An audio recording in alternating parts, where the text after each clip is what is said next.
Olá, sejam muito bem-vindos a mais um podcast Segredos de Justiça, onde o mundo jurídico vira resenha. E nosso convidado de hoje tem muita resenha para contar para a gente. Advogado, mestre e doutor em Direito, professor, músico e atualmente procurador-geral da Prefeitura de Vitória. Seja muito bem-vindo, doutor Tariq Moussalem. Querida Carla, um prazer imenso. Eu te agradeço muito o convite, né? Estamos aqui para trocar ideias e fazer com que todos possam crescer. Muito obrigado pelo convite. Eu que agradeço por ter disponibilizado aí um tempo com tanta coisa no seu currículo que a gente fica até honrado da sua participação. Vamos lá. Você é formado desde 95. Formado em 95, com muita honra, né? Minha alma mater, como se chama aí, é a UFES, né? Formei na Universidade Federal do Espírito Santo. E com como é muito que orgulho. escolheu o direito? Como é que o direito surgiu na sua vida? Menina, isso é um fato engraçado. Eu sempre quis ser músico, né? Eu quis E ser é músico também, ainda né? sou um pouquinho, né? Mas eu sempre tive vontade de ser músico e queria fazer faculdade de música. Só que meu pai, né, é uma figura rara, é um libanês, imigrante. Eu sou filho de imigrantes, né? E meu pai falava que músico não era coisa de gente certa, não, que era coisa de gente malandra, né? Aquela mentalidade dele, né? Do Oriente Médio e tal. Muito religioso, muito católico, né? Minha mãe também. E falou assim, não, você não vai fazer música, não. Você pode até fazer música, mas depois que você formar em direito. Eu falei, mas por que direito? Não, porque um filho meu vai seguir o que eu faço, que é meu irmão mais velho, que é comerciante, fez economia e trabalha com meu pai até hoje. Você vai ser advogado, o seu irmão mais novo vai ser médico. E não é que ele falou que ia ser isso e acabou sendo isso aí. É mesmo? Então eu fui meio que sem saber muito o que fazer, sabe, galinha? Vou fazer faculdade de Direito. E fiz, e passei na faculdade de Direito, né? E aí eu estudava, porque ele me cobrava. Eu tinha que trabalhar com ele de manhã na loja. Sim, depois de sair da faculdade, eu trabalhava com ele. E ia para casa depois estudar. E aí segui a faculdade. Até foi que engraçado, que teve um dia que era Natal, essa época de final de ano, assim. Eu encontrei o doutor Marcos Mazei, pai do meu querido amigo Rodrigo Mazei, que me encontrou na rua. Ele tinha um escritório ali perto da loja do meu pai, me encontrou na rua, carregando caixa de uma loja para outra. E aí ele botou o monstro na caixa, bota essa caixa no chão. Uma coisa eu vou te falar, meu filho. Você faz direito, não faz? Faz. Muito amigo da minha família. Ou você vai ser advogado, ou você será comerciante. Os dois você não consegue, não. A partir dali eu falei, puxa, vou largar essa caixa aqui. Até convencer meu pai de que eu não queria ser comerciante. E agora sim queria ser advogado. Foi uma luta, tá? É Meu pai, mesmo? nossa, sempre falou, não, mas o comércio é importante, você tem que trabalhar com comércio, não sei o que. Não, agora eu vou ser advogado. Mas eu quero ser músico também, não esqueça não. E aí fui. Formei, né? Isso foi no final do ano, nunca, do curso, nunca tinha estagiado, sabe, Carlos? Não estagiou, Não, porque minha família não tinha ninguém na área do direito. Então meus colegas falavam coisas assim, eu falo com os alunos até hoje na faculdade, na universidade. Meus colegas falavam coisas, já usavam terno, estagiavam, e eu andava de calça jeans rasgada, meio, sabe, aquele cara meio esquisitão. E eu não fazia estágio, porque não tinha ninguém na minha família que era da área do direito. E aí fui fazer estágio, na verdade, depois de formado, você acredita? É mesmo? Trabalhei Na época de faculdade não fez estágio? Não, fiz um período com, assim, estágio. Tinha aquelas obrigatórias, né? Que a gente tinha que ir na audiência, tinha que ir não sei aonde, olhar o processo. É isso aí. Aí quem me acolheu foi meu também querido professor falecido, Milton Murari. Fiz lá com ele, assim, 2, 3 meses. A gente tinha que olhar aquele autos findos, né? Autos findos e fazer aqueles relatóriozinhos na mão. Exato. Não tinha nada de internet, não tinha computador. Era um barato. Então aí formei. Nisso que eu formei, eu falei assim, agora. Aí eu gostava muito de estudar sempre, né? Aí fui embora. Aí fui lá, vou estudar fora. Porque sempre me impressionou muito Vitória, sabe, Carla? A gente sempre teve... eu sempre digo isso também ao meu sócio. A nossa escola, vamos dizer assim, não tinha muita tradição. Se você for a São Paulo, Belo Horizonte, Rio de Janeiro, Salvador, Porto Alegre, né, Belém, Brasília, as cidades, elas têm orgulho da sua... os estudantes de direito têm orgulho da sua faculdade. Sim. Com quem que eles estudaram? Então você conversava assim com o pessoal de São Paulo, o camarada tinha estudado com Miguel Reale, com Paulo Vaz Carvalho, não é? No Rio, o cara estudou com fulano de tal, em Salvador com fulano de tal, Pernambuco com fulano de tal, Recife, né? E a gente aqui, com quem você estudou? Assim, e a gente tinha poucos professores naquela época ligados mesmo à Referências. academia, sabe? Então eu falei, puxa, acho que está na hora da gente mudar isso, fazer uma escola, ter professores aqui na universidade. E a Aham. partir de lá a gente foi fazer mestrado, né, doutorado. Muitos da minha época, nós voltamos para cá, fizemos concurso na universidade. E hoje a Universidade Federal, sim, é com grande prazer que eu falo isso. Nós temos um corpo altamente qualificado, né? Conseguimos abrir o doutorado agora, para você ter ideia. Nós Que nunca tivemos legal. mestrado, doutorado, depois de quase 90 anos de faculdade de Direito, sabe? Nossa, Aqui, pô, a gente foi conseguir o mestrado, doutorado em 2006. é, É, muito é bem tardio isso. recente, né? Então foi uma conquista boa de poder trazer isso para a Vitória, né? Trazer isso para nossa Universidade Federal. Que Não é legal, que barato. bacana. E sempre, depois da faculdade, sempre deu aula, então, depois de Então, eu sempre dei formado? aula porque quando eu fui para São Paulo, eu fui com o objetivo para estudar lá na PUC, né? Em São Paulo, eu fui com o objetivo de conhecer por que que nós tínhamos essa síndrome, vamos dizer assim, do capixaba, né, de vira-lata. Né? A gente sempre pensou, poxa, eu vou para São Paulo estudar porque São Paulo tem gente boa, né? Recife tem gente boa e nós aqui em Vitória não temos nada. Então, aí acabou que a gente ia para lá com essa mentalidade. Eu estudava tanto, tanto, tanto, cara, que eu acho que assim, daqui a pouco eu comecei a verificar que a gente estava melhor do que eles. Não era só comigo, não, você está entendendo? Éramos nós, capixabas, com aquela síndrome de não sabermos nada, tínhamos que estudar mais do que a turma que estava lá. E acabou que aquilo abriu um mundo para mim, que eu conheci lá, o meu grande mentor, né, que é o professor Paulo de Barros Carvalho, faleceu agora, É né, recente. recentemente, em agosto desse ano. Vai ter um congresso em homenagem a ele no final do ano. E foi quem mudou a minha vida. Assim, em termos de visão de mundo, em termos de visão de filosofia, filosofia do direito, teoria do direito e a vida como um todo, sabe? E aí, pronto. Ali, minha chave mudou. Falei, caramba, meu pai estava certo lá atrás, que eu tinha que ter entrado nesse caminho aqui, porque senão não teria conhecido aqui o professor Paulo. É. E a partir dali mudou minha vida. Né? A partir dali mudou minha vida porque eu fiz o mestrado, voltei, fiz concurso para a universidade, entramos e aí conseguimos seguir uma linha de pensamento interessantíssima, que mudou completamente a visão de mundo e a visão do direito que eu tinha. Na verdade, a gente não sabia nada de direito.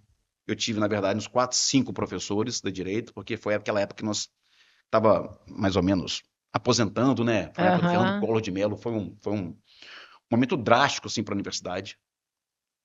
Todo mundo se aposentou, e nós ficamos sem professores. Então nós tínhamos que estudar sozinho. Nossa, Nós tínhamos 3 ou 4 professores, lembra aí? Professor Cleanto, professor aposentou Cleandro, Cleanto, é. juiz, né? Professor Francisco, que está lá até hoje. Professor Álvaro Bourguignon, que tinha livros escritos. Eu não Uhum. quero dar nome para não ser injusto, mas eram mais professores. Fernando Bravinha entrou também, hoje desembargador. É. Professor Manuel Rabelo, não é? E são outros poucos que tinham, assim, aquela Aquela dedicação e vontade, dedicação aquela de energia para a professor, a academia, energia para a né? academia. Então aquilo falou assim, puxa, nós temos que voltar para cá para ajudar, porque o que está tendo aqui é um monte de aventureiro. Você tinha aula com gente que, tipo assim, não tinha a mínima qualificação. Por quê? Era professor substituto. E ninguém tinha mestrado, ninguém tinha doutorado, ninguém tinha nada. Então, É. coitado, puxa, a universidade. É, Mas foi uma época de mudança também, né? Depois de 2000, 2002, mais ou menos, também mudou muito legislação mudou, referente às faculdades é e tudo verdade. mais, e aí Isso. passou a exigir um pouco mais da qualificação, Isso, você né? tem razão. Isso aí foi uma mudança interessante É, na história da universidade no Brasil. é, Mudou, exigiu qualificação e exigiu também, assim, conseguiu abrir as vagas automaticamente. Então você tinha é, concursos, mais concursos, não exato, dependia do exato, ministério centralizando tudo. Não é, foi uma época exatamente. boa da universidade, que permanece até hoje, tá? Então Que isso vem de bom. 2002, vem com o governo Lula e se É, manteve no governo Dilma. Bolsonaro manteve isso e está mantido até isso, hoje. é, Essa questão do concurso e da qualificação dos professores, veja que é uma questão que eu sempre faço é. questão de frisar, né? Não tem A ou B, tem a continuidade do trabalho, né? Exato, Então é muito exatamente. legal E a isso. gente só ganha com a continuidade, Só né? ganha, porque hoje está com professores lá, se você for ver concurso hoje, os professores mais novos, né, que foram alunos nossos, os caras já estão assim, muito mais novos, com doutorado, É, pós-doc, e os caras já é, entram muito bem preparados na universidade, é, sabe? Então não tem é. mais essa questão de a universidade pública não presta. Isso é Não, totalmente não, falso, isso é uma visão muito ruim da universidade pública. Não é assim, não. Eu não. convido a todos para ir lá. para ver a nossa universidade. E aí, nessa sua vida acadêmica, conta pra gente algumas histórias que te marcaram. Ah, são várias, poxa. Como eu disse a você aí, o encontro com o professor Paulo de Barros Carvalho me mudou profundamente, né? Quando ele falou assim, olha, leia, Tarek, os clássicos. Ele era bom demais, né? Poxa, e aí dele a gente conheceu, acabou conhecendo o professor Lorival Villanova, o professor Miguel Reale, né? E todos os clássicos, João Maurício Deodato, o professor Tércio Sampaio Ferraz Júnior. Nossa, Então foi o seu um- teste dava nó na cabeça, né? dá até hoje, né? Todos eles. Aí você, poxa, vê, caramba, o que eu estava fazendo estudando direito na graduação, né? É. E aí você vê quando dá aquela virada de chave. Então, eram as aulas de filosofia do direito, de lógica jurídica e de retórica. Então, ali eu entrei, vamos dizer assim, no eixo. E aí foram as grandes mudanças na minha vida. E dali eu fui dando aula. Então, assim, me lembro que uma vez fui dar uma aula, a primeira vez que eu fui dar uma aula, eu tinha acabado de fazer a dissertação, tem um fato engraçadíssimo, mas não tinha defendido. O professor Paulo pegou aquilo e falou, nossa, puxa vida, era isso mesmo que a gente estava estudando, isso pode mudar muitas coisas no pensamento e tal, nosso, formar a escola. E aí, professor Paulo, vou te convidar para dar uma aula. Carla, eu nunca tinha entrado para dar uma aula na minha vida. Eu falei, mas professor, eu nunca entrei numa sala de aula para dar aula, como o senhor faz, né? O senhor é um monstro e você vai dar uma aula lá em Ribeirão Preto. É. Pô, eu, menino daqui, isso em 1999, né? Tinha o quê? 25 anos por aí. E fui dar aula lá, cara. Na hora que eu cheguei lá, cheguei no escritório de um também falecido esse ano, meu querido amigo Marcelo Salomão, pai dele, Brasil Salomão, tem um escritório belíssimo em Ribeirão Preto, pô. Sim, sim. Cheguei lá, na hora que eu entrei, eu vi o escritório dele, eu falei, não, isso aqui parece um castelo romano, tinha umas colunas assim, eu falei, meu Deus, o que que eu tô fazendo aqui? E aí, na hora que eu entrei, eram 120, 150 alunos no auditório, dentro do Nossa, escritório do dele. escritório. Aí fui dar aula, e na hora que eu entrei, o Marcelo Salomão me puxou no canto, eu olhei assim, de rabo de olho, eu olhei, meu Deus, 150 pessoas, eu nunca dei aula na minha vida, o que que eu vou fazer aqui? Entrei tremendo, ia dar aula sobre o tema da minha dissertação. Aí ele falou assim, deixa eu te falar uma coisa, você sabe quem era para vir aqui dar aula? Era o professor Paulo, e ele não veio e te indicou. Então segura aí, que a sua responsabilidade é imensa. Nossa, facilitou a sua vida. Facilitou minha vida. Na hora que eu entrei lá, cara, aí o pessoal olha pra minha cara assim, mas quem é esse que tá falando aí? Que vai falar assim, não, eu sou o professor Paulo. Não tinha internet, ninguém tinha visto o professor naquele momento, né? Poucos conheciam, não tinha acesso a isso. Aí o pessoal riu, e aí eu brinquei, né? E aí comecei a falar, meio nervoso, um pouco nervoso. Eu falei, pô, vou dar aula aqui pra esse pessoal que só sabe advogar no Supremo Tribunal Federal, né, no STJ, Tribunal de Justiça de São Paulo, e eu aqui, um Hellis mortal de Vitória. E foi um barato. Ali comecei a verificar como, né, a importância de ter essa base, que a gente vai ver que muitos não têm. Muitos não têm porque não chega até essa turma a informação, sabe? Então hoje nós temos acesso à informação, mas não temos controle nem conteúdo à informação. Então eu digo sempre mais uma vez aos meus filhos, leiam os textos, leiam os clássicos, cuidado com a internet. Muita cautela, né? Então, dali mudou. Né? A gente sempre costumou criticar Kelsen, por exemplo. Eu sou um kelseniano da gema, com certo tempero, óbvio. Ele escreveu em 1911, né? Pô, já são mais de um século. E muitos falam dele, mas nunca leram. Então eu sempre fui... É uma leitura maravilhosa. É uma leitura maravilhosa. Claro que ele não vai explicar tudo, porque não tem todo conhecimento. Eu digo isso, Carla, na universidade. Ele reduz complexidades no mundo. Sim. O seu conhecer é muito menor do que a realidade que ali está. Porque para a gente criar também o senso crítico, a gente precisa dessas bases, né? Todas. Pontes de Miranda. Pontes, está aí. Pontes de Miranda. A gente tem que ler. Tem que ler, e é muito difícil. Não estou falando que a leitura é fácil, pelo contrário. Mas tem que ler. Não é um manual. qualquer. Não é Eu um vejo, texto qualquer. eu vejo muita gente na internet hoje, e acho que até tem se formado um grupo muito importante na questão de leia os clássicos da literatura. Machado de Assis, José Uhum. de Alencar, eu acho isso importante, Eu também acho né? fundamental. Até para facilitar essa nossa leitura dos clássicos também Pô, do direito, né? olha, e isso que você está dizendo, pô, mais uma vez eu agradeço ao professor Paulo, porque eu vejo os fatos acadêmicos. Por eu trabalhar o direito, assim, não vou aprofundar muito, mas por nós trabalharmos o direito, duas coisas distintas, o objeto de estudos e a ciência. Veja que é uma questão. Eu estou aprofundando um pouquinho aqui para você entender. Como o direito é texto, sabe o que ele fez comigo e o professor Paulo? Assim, eu vou te mandar lá para a Faculdade de Filosofia e Letras da USP. Olha. Carla, eu cheguei lá, fui atendido pelo professor José Luiz Fiorin, que é um grande linguista, um grande semiótico, né, da universidade, da Faculdade de Letras da USP. E eu me lembro que eu cheguei lá na aula, eu cheguei de terno e gravata, pra você ter ideia. E ele olhou pra minha cara assim, Onde você vai? você é o aluno que o professor Paulo de Barros Carvalho mandou vir aqui, né? Eu falei assim, sim. Mas como você sabe, professor? Tremendo. Não, porque você tá de terno e gravata. Vocês no direito são assim, arrogantes. Opa! Eu falei, não, professor, porque não esqueça o trabalho, venha pra aula. E eu sentei lá, cara, e comecei a analisar textos de Machado de Assis com o pessoal e os elementos semióticos daqueles textos. E depois fui vendo que o texto de Machado de Assis, Guimarães Rosa, os caras debatendo Guimarães Rosa, assim, eu falava, não, esses caras não estão falando isso. Eu fui ver que tudo aquilo se prestava ao direito, claro, com menos intensidade linguística, porque nosso objetivo não é análise puramente linguística do direito.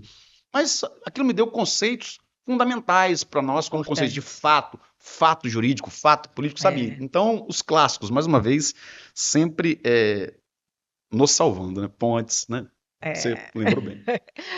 E você começou a advogar nessa época que você Sim, foi essa estudar... época que eu comecei a advogar, que teve aquele grande fato que a gente até tinha comentado certa feita com a questão dos deputados e tal, né? E advogando para deputado. Mas assim, você já pegou logo no início de carreira, você já pegou assim, casos logo no início, porque como eu fui ao professor Paulo... midiáticos, né?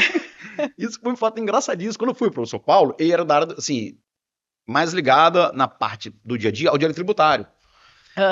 E todo o problema desses deputados na época, lá atrás, né, um caso emblemático no Espírito Santo, começou com um problema tributário. Então, como não tinha muita gente especializada em tributário aqui, eu estava voltando para Vitória, mas você vai advogar. E aí, peguei o negócio. Porque era uma época que realmente as pessoas saíam daqui para buscar advogados fora. Aí tem um fato engraçadíssimo. Veja, esse caso dos deputados foi depois eu posso até contar. Mas teve outro caso, assim, engraçadíssimo, porque uma empresa imensa aqui do estado, e ela daqui, ela não é uma multinacional, né? Ela era daqui, me procurou para advogar. Nessa época eu estava voltando de São Paulo para a questão tributária e tal. E eu falei, não, vamos assim, falando tal, passa a proposta, passei a proposta, tudo. A empresa saiu daqui, foi a São Paulo, pediu proposta do Estado de São Paulo. A proposta do Estado de São Paulo, 2 vezes maior. A empresa de São Paulo, ele fechou com a empresa de São Paulo, com os advogados de São Paulo. Os advogados de São Paulo me ligaram, porque eu tinha dado aula para eles. Olha só. E subcontrataram o meu escritório. Eu falei, nunca preciso ser subcontratado. Não, nós queremos te pagar. Falei, não, rapaz, esqueça isso. Eu vou ajudar vocês sempre que for possível. Para você ter ideia de como Vitória tem esse complexo, né, de que nós não conseguimos resolver nada com nossos próprios passos. Até hoje a gente vê assim, como é que faz São Paulo? Como é que faz Recife? Como é que faz Belo Horizonte? Como é que vai? Pra gente fazer, sabe? Eu acho que essa força criativa nossa, nós não damos muito valor. Nós temos aqui, puxa, grandes pessoas que pensam em todas essas áreas. Profissionais maravilhosos. Nós não damos muito valor. Nós gostamos mesmo dos aventureiros, né? Isso também é um problema do capixaba. O capixaba gosta daquele pelo caminho fácil, vamos dizer assim, não é? Gosta de um caminho mais simples para resolver. Quero dizer assim, tem o tratamento cirúrgico e o tratamento clínico. Às vezes aqui você vai, o exemplo do médico, vamos operar logo. O outro não, faça fisioterapia aqui, vai para lá, você leva 1 ano, mas você fica curado. Às vezes com a cirurgia em 1 mês, você vai levar 5 anos para curar. Então, nós temos boas pessoas aqui no estado, temos, muito boas. Só que nós temos, infelizmente, uma turma que sempre, né, busca fora. Busca outro caminho, vamos dizer assim, fácil, né, o caminho. Eu sempre brinco com os advogados, por favor, não façam isso, isso não é bonito, né? Estou aqui hoje despachando no STJ, no STF, fica postando na internet. Então, a gente não precisa disso, sabe? Não, realmente Acho que é não um outro precisa. caminho. Então, E eu estudo. você lembra da sua primeira audiência? Lembro a primeira audiência. E uma das primeiras, da primeira audiência foi, audiência mesmo, foi essa audiência aí na CPI. Uma CPI. Uma Você logo CPI. já pegou uns casos assim. Eu caí de Conta paraquedas nessa conta pra gente, CPI. como é que foi esse caso aí? A CPI, nós sabemos que ela tem poder jurisdicional, né? Então, para quem não sabe disso, os deputados numa CPI, eles funcionam como um juiz mesmo. E aí foi essa CPI que teve em 2000, foi a primeira audiência, 2002 por aí, foi a primeira audiência que eu participei efetivamente como advogado, porque eu nunca fui muito de audiência, sustentação oral, porque eu sou muito agitado, sabe, cara? Então eu me sinto muito incomodado em audiências e sustentações orais. Eu tenho colegas, Ricardo, meu sócio, doutor Frederico Brito, né, da Procuradoria do município, são caras fantásticos. Você os visse assim numa audiência, numa sustentação oral, você fica você fica, puxa, como fala bem, eu queria ser igual a ele. Eu também queria ser igual a eles nesses casos. Então eu sempre evitei muito, mas essa audiência da CPI foi engraçadíssima, porque aconteceu um fato inusitado, que foi uma audiência que a gente tinha que provar que aquele dinheiro tinha que ter ido para uma gravação de um CD. Veja como é que são as coisas, né? E eu, advogado, tinha que indagar as testemunhas. Quando chegou a testemunha, eu falei, pô, esse cara que gravou aqui não gravou nada, ele pegou esse dinheiro, roubou mesmo, sabe? Esse cara é um ladrão. Mas eu vou entrevistar esse cara, vou apertar esse cara, porque o deputado não foi, ficou com o dinheiro. Quem ficou com o dinheiro foi esse camarada aí, que gravou e não gravou nada. E na hora que eu vi o nome dele, tava assim, Walton. E na hora que chamaram esse Walton para entrar na audiência, para eu indagá-lo e fazer as perguntas para a testemunha, esse Walton era um querido amigo meu chamado Jacaré Guitarra, que tinha um estúdio de guitarra, tocou guitarra comigo a vida inteira. Na hora que o Walton entrou, só que eu não ligava o nome do Walton a Jacaré. Na hora que entrou o Walton, eu falei, ué, mas é você, Jacaré? Ele falou assim, Jacaré, sou eu, meu irmão. Claro que, pelo amor de Deus, o que eu tô fazendo aqui? E aí eu falei, nossa, esse cara gravou mesmo o dinheiro, ele não pegou o dinheiro pra ele não, coitado. Aí eu falei, não, vou dispensar a testemunha, mas agora eu quero falar, agora que você tá aí, eu quero falar. E ele confirmou tudo, sabe, do que tinha acontecido com o dinheiro. O dinheiro tinha ido pra ele mesmo, ele tem um estúdio de gravação, tirou nota, contratou músico e tal, e usou o dinheiro pra gravar, ou seja, o dinheiro não foi roubado, o dinheiro foi usado ali pra aquele, sabe, então assim, são fatos engraçadíssimos. Já teve audiência que eu fiz assim, cara, de começar 1h da tarde no interior e acabar assim 2 horas da manhã. Nossa! Que é um caso complicadíssimo de inventário. Eu queria fazer o acordo de qualquer jeito, porque são aqueles casos que não ia dar certo. Ia ficar brigando na justiça, aqueles casos é eternidade. E eu queria fazer o acordo, então eu estava falando com o meu cliente, era briga de irmão, sabe? Falei, cede lá um pouco, cede aqui e tal. Então a gente ficou assim, sem brincadeira, paramos para almoçar, paramos para lanchar. Eu nunca pensei que fosse passar por aquilo. No final, o juiz, coitado, estava tão cansado e bem intencionado que ele falou assim, doutor Tales, você quer fazer um favor para mim? Eu falei, claro. Olha só, senta ali, você é advogado da parte, vocês redigem esse acordo. Vocês botam se vocês quiserem nesse papel, que eu não aguento mais lá para casa de vocês. Eu disse, sério? Não, então nós redigimos ato, não tinha... o servidor da justiça, acho que era o escrivão, já tinha ido embora. Nossa! Nós sentamos lá e fizemos o acordo. Você está de acordo? Não, muda isso aqui, muda aquilo lá. O juiz ia lá para dentro, despachava os processos. E aí nós fizemos a ata, todo do processo. O juiz no final assim, não quero nem ler, vou só assinar. Naquela época podia, né, essas coisas, a gente não estava com a intenção. Foi resolvido, sabe? Então, assim, com um certo... às vezes, esse ditado que o povo fala, eu tenho medo dos ditados populares, mas alguns servem. Que é esse, às vezes, é melhor um mau acordo que uma boa briga, sabe? Então, evitar o judiciário o tempo inteiro é o melhor caminho, porque o judiciário ele é muito volátil. E hoje, hoje está se tornando muito melhor, né, essa advocacia extrajudicial.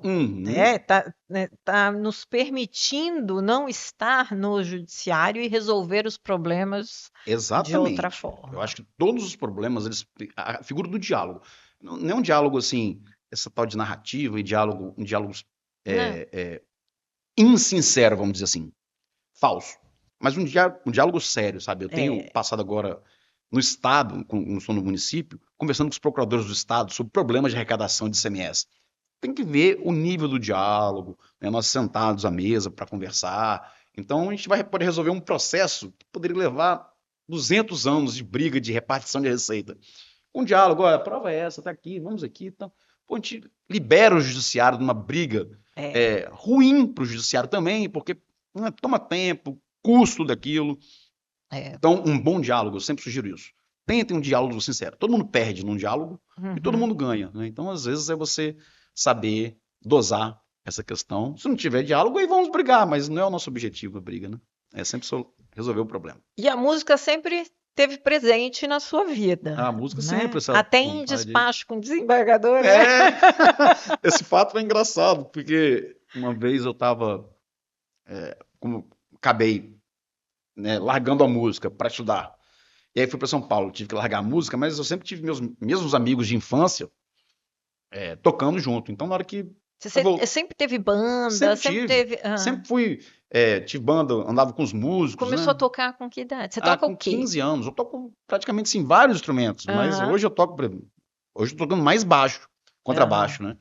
Mas tocava guitarra, toquei teclado já, assim, onde faltava um músico, você ia ali e tocava. Músico mesmo! Era um barato, eu estudei, né? Hoje eu esqueci muitas coisas, porque acabei que não dei continuidade ao estudo da música. Mas, com isso, quando eu voltei de São Paulo, nós fomos fazer uma festa, um aniversário, e nós tocamos, e o pessoal, pô, gostei da banda de vocês. Era uma brincadeira, juntava os amigos assim e tocava.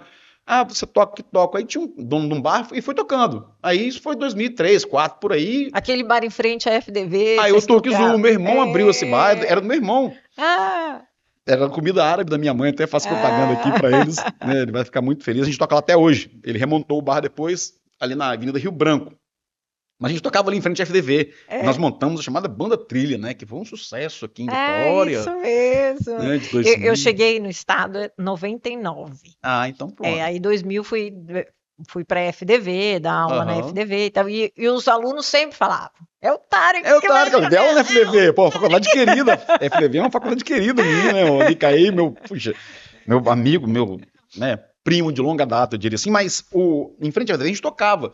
E dali a gente começou a fazer casamentos. Então a gente fazia bailes mesmo, né? A gente começou a fazer bailes. E de certa feita eu tava num baile desse tocando e tô vendo que era o juiz, né? O juiz tava dançando lá embaixo, tomando cervejinha. E eu também sempre tocava ali, né? Alguns advogados brincam, você tá tocando ainda? Aqueles copos de uísque estão lá do lado? Sempre do lado. Sem aqueles copinhos a gente não anda, não.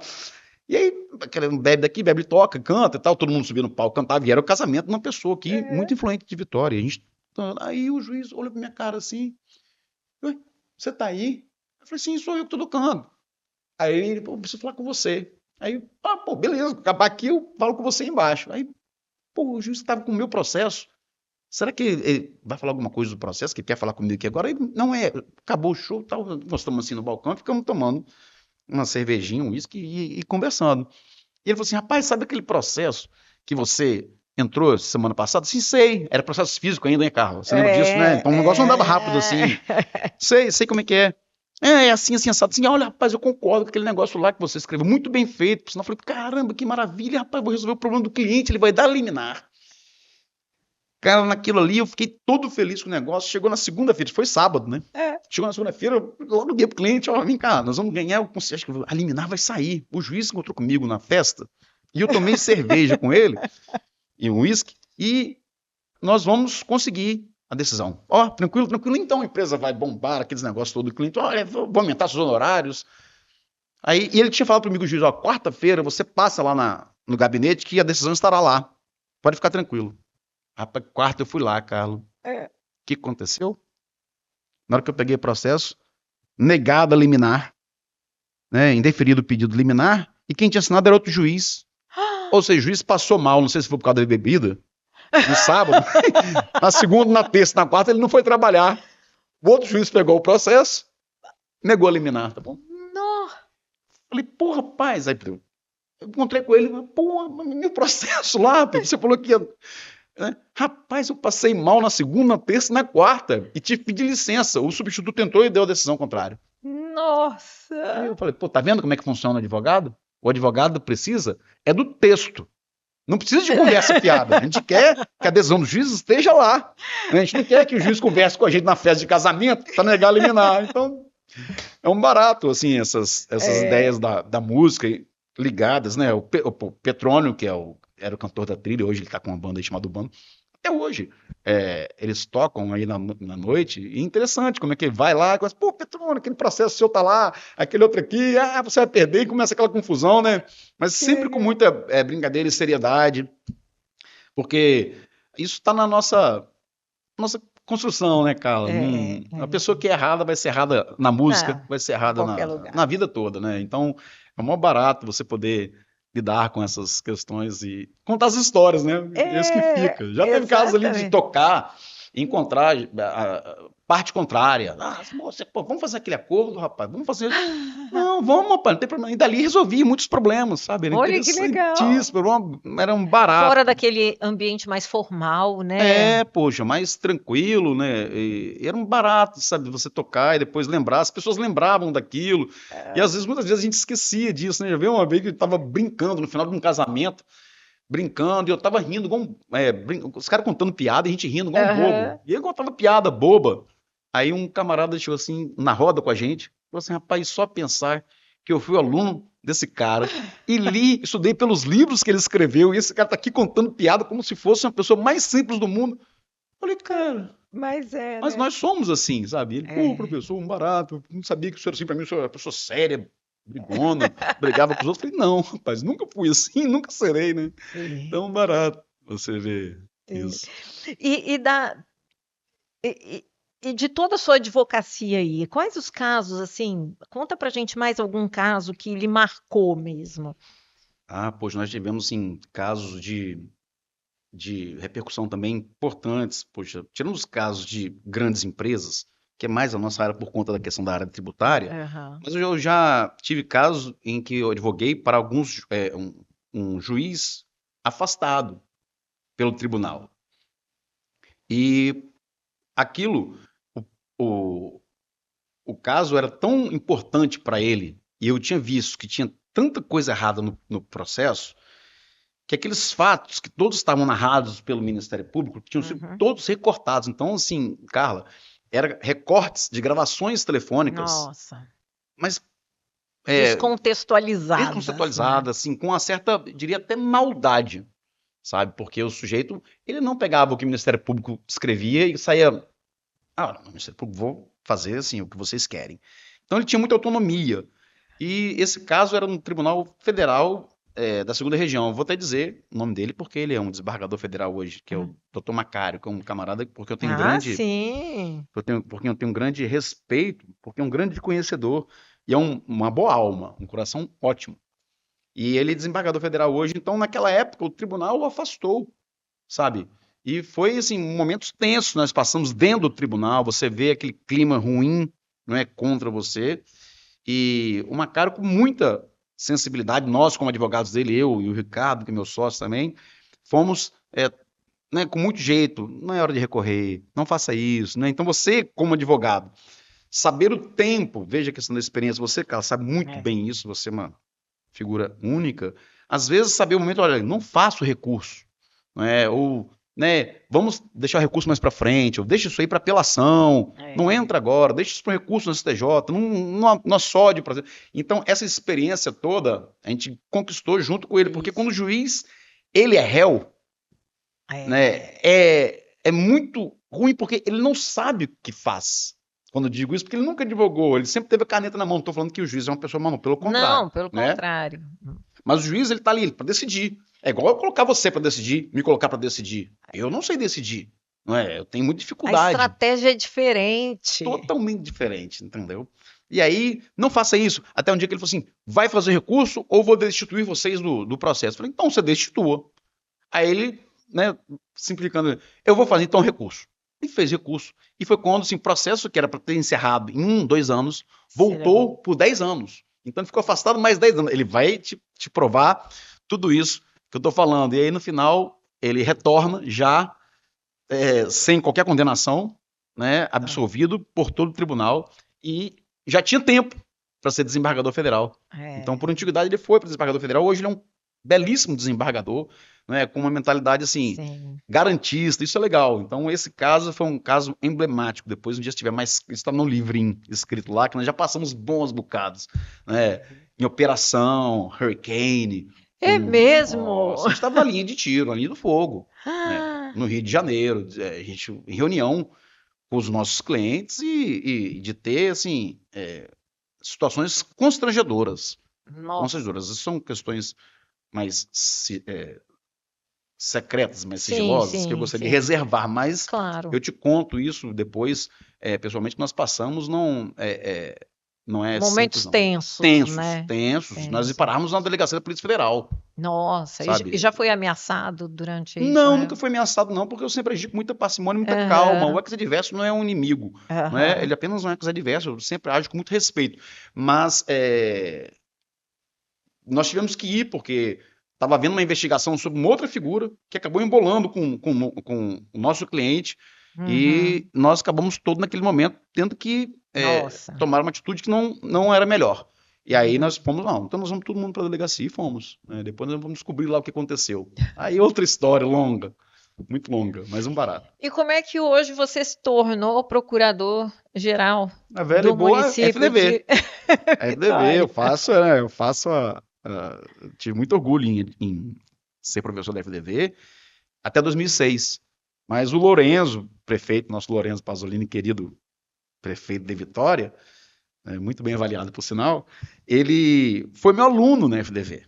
É. Então, ele foi, o Davi Ismael foi, só para ficar com os Davi também foi meu aluno. vereadores. É. Davi, a Mazinho. Mazinho foi, a Carla Coser foi na UFES. Não é? Então, eu sempre fui metido assim com os alunos e É. eu sempre gostei muito dele, sempre trocava muita ideia. E o Lorenzo era um cara, você via que ele era um cara engraçado, porque ele tem aquele jeitão dele, mas ele, fora da prefeitura, é um cara muito engraçado, eu acho ele engraçado, gosto muito dele, muito sério, muito correto. E aí, quando ele ganhou para prefeitura, eu por acaso estava no escritório do Henrique Reckenhoff, conversando com o Henrique sobre um processo.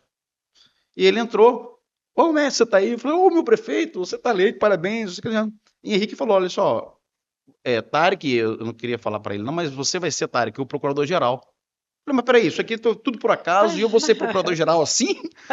Aí o Lourenço, Aí, mas eu tenho que ver como é que vai ficar minha vida aí na advocacia, porque eu não posso advogar, eu vivo da advocacia e tal. Mas sabe, aí cheguei para Ricardo, meu sócio, que é um cara também que eu gosto muito. Rapaz, olha só, eu tava lá, você tem que ir. Mas o escritório, É. eu cuido, pode ficar tranquilo. Vai lá e ajuda o Lourenço. Faça o trabalho correto. Vamos ver se a gente consegue fazer esse negócio evoluir e tal, com aquela mentalidade. Menina, Aí não tá lá. tô lá até hoje, né? Porque o quadro de procuradores de Vitória, embora muito bom, é muito enxuto. Uhum. E eu tive que me desdobrar. Eu, a turma lá da Procuradoria, então a gente tem conseguido fazer um trabalho assim. Legal, não, E qual cara. a maior Todos. demanda lá? Lá a maior demanda é essa parte de direito público, eu diria assim, público, quero dizer, que envolve o município mesmo, não questão Aham. de servidor, mas são os conflitos, o município com grandes empresas, o município com, Aham. tem grandes empresas, mas com o Estado, não é muitas vezes repartição de receita, então essas questões do Estado, assim, enxugar, sabe, Carla? Acho que Uhum. um grande mérito, e eu só aprendi até mesmo com o Lorenzo, é primeiro enxugar o Estado, enxugar a máquina. A Uhum. gente tinha muitos cargos, quando eu estou falando isso, quando a gente fala assim, governo, Desnecessário. tem que enxugar a máquina. Não é acabar com, por exemplo, Bolsa Família. Claro que a gente sabe que isso é importantíssimo. Nós temos aqui em Vitória uma espécie de Bolsa Família. Nós temos, Uhum. só que passa um pente fino. É, Muitos não que recebem, não têm direito a receber aquilo. é. Né? Então há muita fraude, há muito cargo para pouca demanda. Então, você tem ideia, quando nós chegamos lá, e isso vai me fazendo, me dar orgulho de trabalhar. Sabe quantos motoristas tinha no gabinete do prefeito? Hum. 9. Para Para um quantas prefeito. pessoas? Um Um prefeito era. prefeito. Você está entendendo? Fica só Nem um. escala era. Você está entendendo? Fica só um, não precisa ficar 9. Então você começa a enxugar nessas coisas bobas assim, e aí Uhum. você vai vendo que você tem receita. Né? É. Muito cargo. Esqueci o nome. Cargo. Comissão. Aham. Sabe, enxuga um pouco. Isso é importante, a gente sabe que esses cargos de comissão renovam o corpo e tal, mas enxuga um Claro. pouco, né? Tira ali. Os aposentados ficaram bravos no começo, mas hoje agradecem, porque, olha, a gente está pagando, tá? Se você verificar a correção do que foi tirado lá atrás, é muito maior o valor. Então, você vai ajustando, não é, essas questões. Essa pessoa fala, você não gosta dos aposentados. Não é verdade isso, sabe? Então, muitas questões, o povo não entende. O aumento efetivo de salário. Os professores sempre reclamando, né? Nós somos professores, tem que aumentar nosso salário. Pô, mas você pega o aumento que vocês tiveram aí do começo da gestão para cá. Foi sempre defasado. Então, você lutar contra isso pelo bem é muito bom, sabe? Eu fico feliz em poder ajudar. E a gente mesmo erra, às vezes. O prefeito ouve muito, né? Prefeito, vamos por aqui, por ali e tal. Aí, não, prefeito, vamos por aqui. Aí, ele tem um tino político muito grande. Então, assim, é um cara que não interfere. Não interfere. Eu acho que por isso que eu tô lá até hoje. Ele não interfere no nosso trabalho. Olha, aqui dá. Ele, por ter formado em direito, ele sabe bem. Aqui dá, aqui não dá. Aqui dá, aqui não dá. Ele já sabia que aqui não dá. Vamos por aqui mesmo. Sabe? Então ele não interfere. Dá um jeitinho aí. Não tem como dar um jeitinho. E ele sabe perfeitamente disso.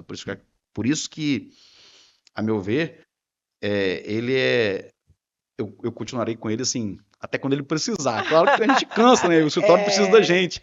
Mas se ele precisar de mim mais um tempinho, eu estou à disposição para ajudá-lo. É por isso que eu tô lá, né? E tá dando para conciliar. Lá, tá dando. Música. A música, puxa, aí. Academia. O que eu mais perdi também, assim, do que eu gostava de fazer era a música, né? Eu perdi porque eu também perdi um pouco da audição. Então, como eu tocava com banda há muito tempo, essas coisas, eu me incomodei um pouco, eu comecei a perder um pouco de audição.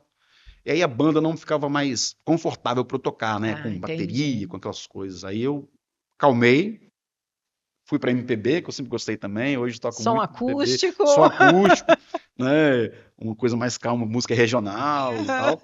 E aí, hoje eu toco com esse pessoal aí da MPB, com o pessoal do Grupo Imã, do Voz Mania, pessoal da antiga mesmo, que legal, sabe? Aí é um barato, mas mais calmo.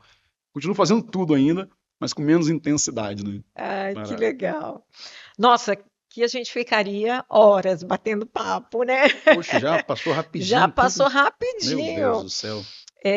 Agora a gente entra num bate-ponto. Claro. Direito nas redes sociais. Muito bom e muito ruim. Justiça é? Norma jurídica. Audiência presencial ou virtual? Não faz muita audiência, né? Hoje as duas são boas, sabe? Eu gosto dos dois tipos. O híbrido, para mim é o melhor. Processo físico ou eletrônico? Eletrônico. Um livro. Kelsey. Teoria pura do direito. Lorival Villanova. As estruturas lógicas do sistema de direito positivo e Paulo de Barros Carvalho. Fundamento de jurisprudência. O que mais te irrita num processo? Deslealdade.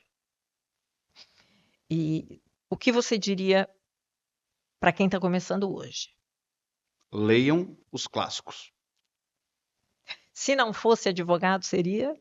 Músico. Mas esse já é também, né? Tarek, muito obrigado. Foi um prazer tê-lo aqui. Obrigado, Nossa, Carolina. acho que a gente poderia gravar vários episódios aqui. Eu que agradeço muito o seu programa, é um show, né? É uma referência para todos nós, né? Não só sua trajetória acadêmica, profissional, mas esse podcast que torna brilhante assim o capixaba e o nosso modo peculiar de ser, sabe? Eu acho que continue com isso. Eu agradeço muito o convite, como eu disse aqui no comecinho, não sou merecedor não, peço desculpas. Claro que é. Qualquer coisa, mas eu me sinto muito honrado e agradecido. Conte sempre comigo, você e todos os nossos ouvintes, todos aqueles que precisarem da gente, estamos aqui para ajudar. Muito obrigado. Eu agradeço. E para você, não esqueça de curtir, compartilhar, se inscrever no canal e se tiver uma boa história, comenta aqui que a gente quer saber. Até a próxima.